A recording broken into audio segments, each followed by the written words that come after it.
बोलवलं होतं तास झालं सांगून तुला सेमी फायनल 2 वाले गाड्या झुपून तयार राहायचे सुटला भव्य आणि दिव्य अशा पुरंदर केसरी सासवडकरांच्या मैदानातील पहिला सेमी सुटला आणि पहिल्या सेमी मध्ये फायनलचा मान कुणाच्या नशिबात आहे दोघं सुद्धा बिंजोडचे बेताज वाचे मथुर आणि शंभू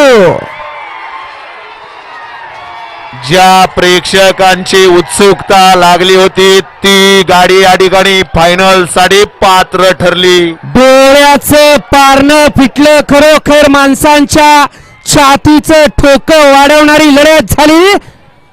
आणि लढतीचा निकाल गेला पंचांकडं हा गाड्या सोडून येणारे खा ढेकळं खा दगडी